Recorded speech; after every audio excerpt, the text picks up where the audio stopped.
Dua pemimpin dalam pengelolaan sumber daya yang ada di sekolah kita ya Bapak Ibu.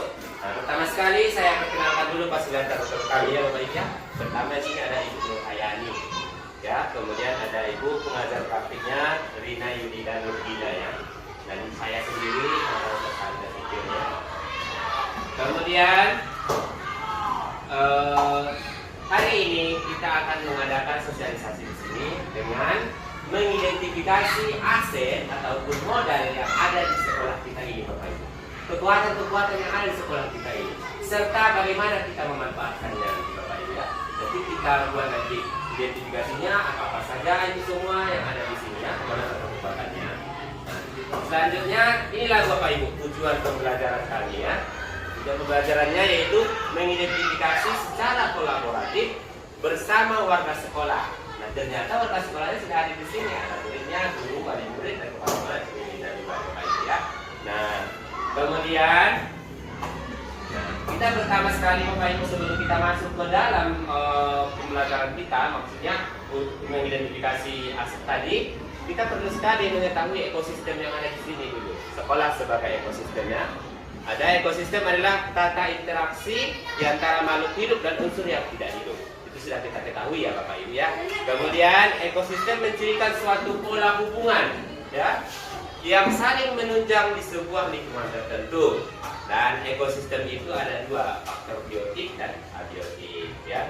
Kemudian unsur-unsur biotiknya sudah dari tadi dijelaskan, ada kepala sekolah, ada staf, ada guru, dan ada juga murid, pengawas, orang tua murid ya Bapak Ibu ya. Kalau unsur abiotiknya kita nanti masuk ke keuangan dan sarana prasarana ya sekolah kita. Kemudian Bapak Ibu, nah untuk mengembangkan bakat siswa kita untuk memajukan sekolah kita Bapak Ibu, jadi kita harus ada pendekatan. Mungkin saja selama ini kita melakukan pendekatan berbasis kekurangan Bapak Ibu ya. Ternyata ada juga berbasis kekuatan ataupun aset. Nah, apa rupanya Bapak Ibu berbasis kekurangan ya? Berbasis kekurangan ialah berfokus pada yang mengganggu saja. Ada dulu isu, ada dulu masalah, baru kita selesaikan. Tidak pernah kita melihat kekuatannya. Mungkin kita pernah melihatnya, tapi belum sesuai ya Bapak Ibu ya. Nah, kemudian pendekatan ini berfokus pada masalah utama, berbasis pada hambatan. Ada dulu hambatannya ya. Untuk mengembangkan sesuatu itu kita selalu melihat kekurangannya dulu, tapi ternyata ada berbasis kekuatan dulu. Itu yang untuk kita tingkatkan. Kita memang sudah melaksanakannya Bapak Ibu ya. Di sini sudah mulai kita laksanakan sejak dulu, cuman belum pas, belum efektif ya Bapak Ibu ya. Nah, kemudian ada yang namanya pendekatan berbasis aset ya. Nah, pendekatan berbasis aset merupakan cara praktis untuk menemukan dan mengenali hal-hal positif di kehidupan ya. Kemudian memakai kekuatan dan kemampuan berpikir ya Bapak Ibu ya. Kemudian fokusnya ada di apa yang bekerja, yang menjadi inspirasi, kekuatan atau potensi yang positif ya. Kemudian pendekatan berbasis aset ini adalah sebuah konsep yang dikembangkan oleh Dr. Catherine Kramer ya, seorang ahli psikolog yang menekuni kekuatan berpikir positif untuk pengembangan diri ya. Untuk mengembangkan diri ya, dia berbasis kekuatan dia Bapak Ibu ya.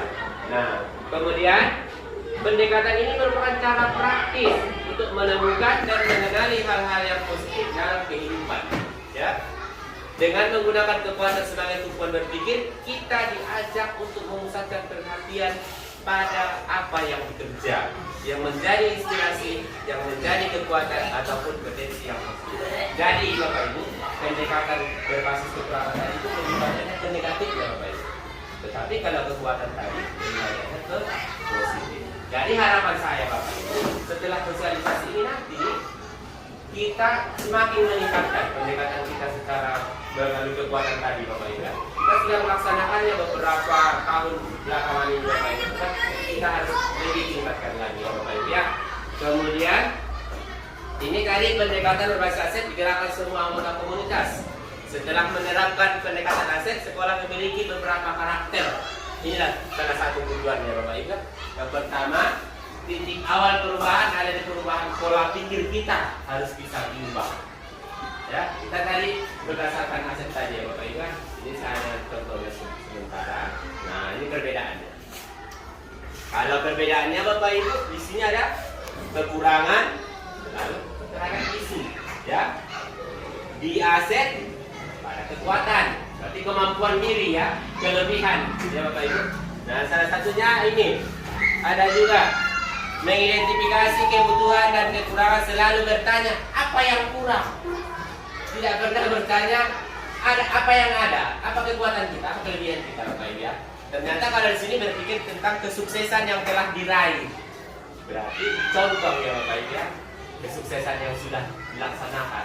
Tetapi kalau kita selalu memandang sesuatu itu berdasarkan kekurangan, tidak kemudian yang negatif ya Bapak Ibu.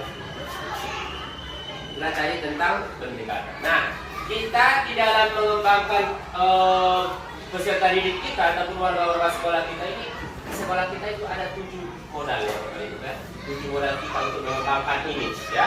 Yang pertama ada modal manusia, modal sosial, modal politik, modal agama dan budaya, modal fisik, modal lingkungan alam, dan modal manusia ya Bapak Ibu. Sekarang kita bahasnya modal manusia dulu. Di sini ada pengetahuan, kecerdasan, dan keterampilan. Berarti Bapak Ibu, saya ingin bertanya dulu, modal manusia di sekolah kita ini apa saja Bapak Ibu? Yang ada? Ya, kepala sekolah ya Bapak Ibu ya. Nanti kita identifikasi kepala sekolah, kemudian Bapak Ibu, guru,